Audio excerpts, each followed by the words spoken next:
மற்றொரு அண்மை செய்தி. தமிழகம் முழுவதும் 717 டாஸ்மாக் கடைகளை மூடும் மாநில அரசின் முடிவை எதிர்த்த வழக்கு தள்ளுபடி செய்யப்பட்டிருக்கிறது. தற்போதைய அண்மை செய்தியாக நாம் பார்த்துக் கொண்டிருக்கிறோம்.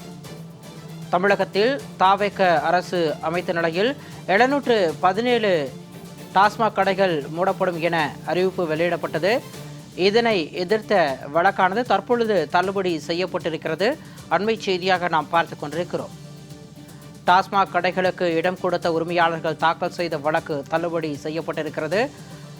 நில உரிமையாளர்கள் செலுத்திய முதலீட்டு தொகை திரும்பி வழங்கப்படும் எனவும் அரசு தரப்பில் தெரிவிக்கப்பட்டிருக்கிறது.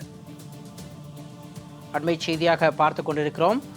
தமிழ்நாடு முழுவதும் 717 டாஸ்மாக் கடைகளை மூடும் மாநில அரசின் முடிவை எதிர்த்த வழக்கு தள்ளுபடி செய்யப்பட்டிருக்கிறது.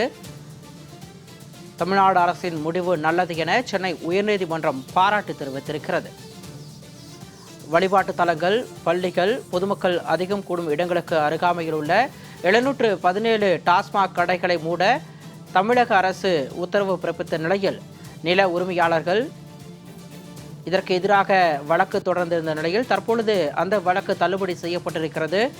நில உரிமையாளர்கள் செலுத்திய முதலீட்டு தொகையை திரும்பி வழங்கப்படும் என தமிழக அரசு உறுதி வழங்கியிருக்கிறது. அண்மை செய்தியாக நாம் பார்த்துக் கொண்டிருக்கிறோம். தமிழ்நாடு அரசுக்கு சென்னை உயர்நீதிமன்றம் பாராட்டு தெரிவித்திருக்கிறது. 717 டாஸ்மாக் கடைகளை மூடும் தமிழ்நாடு அரசின் எண்ணம் பாராட்டுக்குரியது என சென்னை உயர்நீதிமன்றம் பாராட்டு தெரிவித்திருக்கிறது.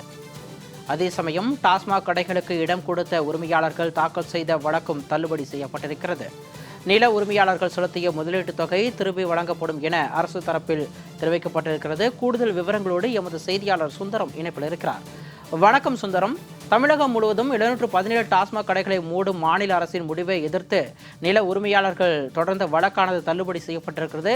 இந்த வழக்கு தொடர்பான விரிவான விவரங்களை பதிவு செய்யலாம்.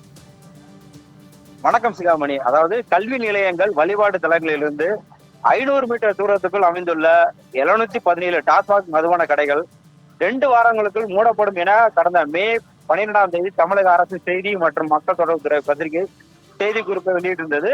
அந்த செய்தி குறிப்பை ரத்து செய்ய வேண்டும் என சென்னை ஆரியபுரத்தை சார்ந்த மற்றும் வேளச்சேரி டாஸ்மாக் நிறுவனத்து கடைகளை வாடகைக்கு கொடுத்துள்ள அடையாரை சேர்ந்த சரவணன் மற்றும் மதியரசன் ஆகியோர் சென்னை உயர்நீதிமன்றத்தில் ஒரு வழக்கை தொடர்ந்திருந்தனர். அந்த வழக்கில் கடைகளை டாஸ்மாக் நிறுவனத்துக்கு வாடகைக்கு விட்டு 11 மாதங்களுக்கு ஒரு முறை ஒப்பந்தம் புதுப்பிக்கப்பட்டு வந்துள்ளதாக தெரிவிக்கப்பட்டுள்ளது.